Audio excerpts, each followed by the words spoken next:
Hello, today I would like to go over a fun activity that you can utilize with your alternately assessed students when you're working on the Science Essential Element EE5 PS 1-3, which is making observations and measurements to identify materials based on properties.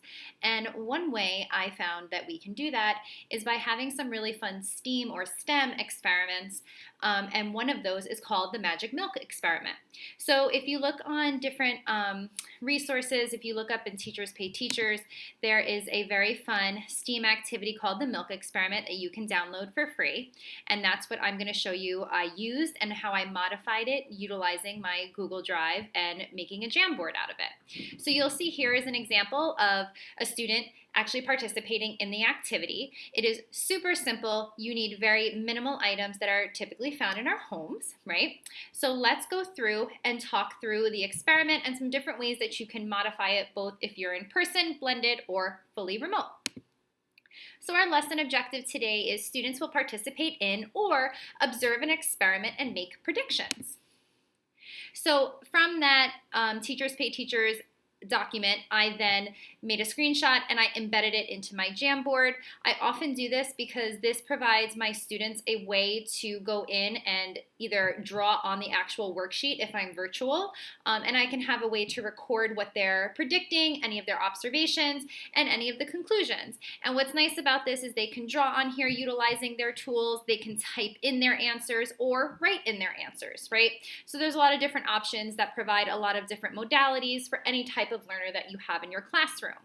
As always with a Jamboard, if you want to duplicate it, you go right up here where I had just shown you to any of the slides, you hit expand, and right here by these three dots, you can always duplicate your slides. So that's nice too, because if you want to provide separate slides or worksheets per student, you can always just duplicate it. So it's a really great feature to have. So here in the one worksheet that's provided for free through Teachers Pay Teachers, it provides the instructions, a box for predictions, observations, and a conclusion. Now, as we know, sometimes instructions presented in this format might be a little too challenging. Our students may be able to read it, but maybe they can't comprehend it, or maybe it's just too overwhelming to begin with. So one way I like to modify for my students is to provide the directions in a board maker slide. So I went into board maker, I modified it for my AAC learners or for my students who need some supports while reading if they need some visual support such as icons. So you'll see it's very simple. There are 5 steps. The first step is pour milk into the bowl. The second step is drop 4 drops of food color into the bowl. Dip a Q-tip into dish soap, and then now take that Q-tip and dip it into the bowl. Then you also want to dip the Q-tip into various different spots in that bowl that has the milk, right? So the students will have a chance to go through, and like I said, they're really basic, simple materials. You only need some milk, a shallow bowl, some food coloring if they have it, dish soap, and a Q-tip, right? So those are pretty much things that we all have in our homes, so it's pretty simple. And down here, I have what happens, what do you see? So you can have your students participate in this, or if you want to have them watch it or observe it and say maybe you don't have the materials, I also found a YouTube video of the experiment. Pause that. So you can go right in. I think I need to skip a little bit though here. I went in about 30 seconds because I didn't need her explanation of the actual experiment, but you can find this on YouTube and she will now go through all the steps. So say you want to show this either as a supporting document or a supporting material for your students, or if you want to show this instead of actually participating yourself, you can still have your students see it if you're not able to do it. So let me share this video with you. Start the magic milk science experiment. You're going to take your shallow dish, and I'm using a plate here, and you're going to pour in some milk until the milk covers the bottom of the dish. Then you're going to put the drops of food coloring in, and I'm going to have each of my kids place some drops of food coloring into the milk. Go ahead. And you'll see that they're going to put the drops, you can too, drops near the center of the milk, and they're putting a number of drops of each color into the milk. Okay, put a little bit more green in there.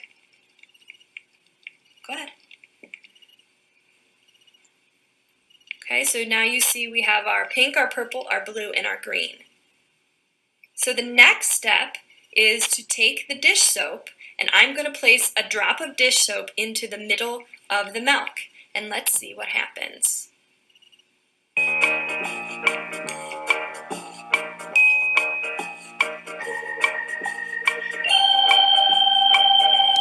So as you can see, there's a ton of different videos you can choose from. If you didn't like that particular one, you can have any of these options here on YouTube if you search for Magic Milk Science Experiment. So this one kind of got rid of the Q-tips altogether and just had the teacher was able to just drop the dish soap right in there. But this really has a great experiment where you can have your students now draw what they see. If you want to pause the video, want to go back, talk about it, they can draw what they predict, now what they see right here. And I like having the video as an extra resource because then you can kind of stop what's happening. Unlike when we're doing real experiments, we can't necessarily pause in real time, right? So that's one thing that is nice about choosing a video that would support an experiment that I found was very helpful. So, like I said, you can have this, you can take out the Q-tip altogether, which she did, made it a little bit more modified, which was kind of more simple. So whatever your preference is for your students. And then I'm going to show you how I then also broke down the worksheet, right? So initially, if you remember, we had the worksheet that had everything all in here. I often like to chunk out my material for my students. So here I have just a slide with predictions and observations, right? So what did they think was going to happen before we watched the video? And then what do they notice when we go back to the video? And they can then draw that, right? So then afterwards, you can have some conversations. This is a really great time to have your students turn and talk to each other. What did you think was going to happen? Oh, show me what your picture has. What did you think? You know, having them practice answering questions, asking questions, and that's something that we need to practice whether we are remote or in person. And then, obviously, from having them drawing the observations, whether you actually do the experiment, they're participating in the experiment, or they're just watching the experiment, then they can compare and contrast their prediction to their observations. So that's another nice way to go back and, you know, perform one part of our scientific experiment, right? Where we go back after we make a prediction and then see whether or not our prediction was correct by the observations of the actual experiment. So that's a really great way to have your students compare and contrast.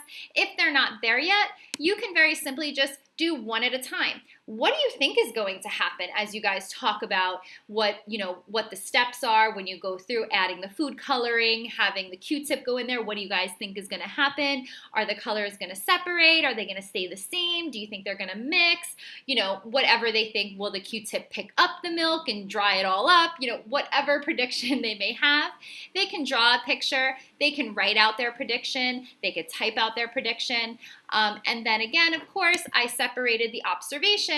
So once you either participate in the experiment, whether you're modeling it, whether you're watching the video, they can then go back and draw it out. If you want them to draw and also add in a sentence to describe what they saw, right? You can have them do that. You can increase the rigor by having them describe the picture that they drew, describe their observations with some very vibrant vocabulary, right? The mixing of colors, what colors did you see? Did it spread out? All those different things, right? And then finally, the last part of our scientific experiment always is our conclusion. What do you think happened and why?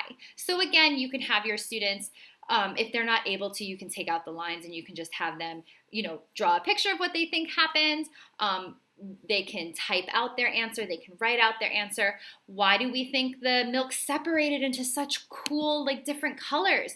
What do we think happened here? Was the milk mixing, or did the food color just get messed up because of the dish soap? What do you think happened here? And you can definitely support them by saying, so remember, what were the things that we added when we didn't add the dish soap? Where did the colors stay? Did they move around?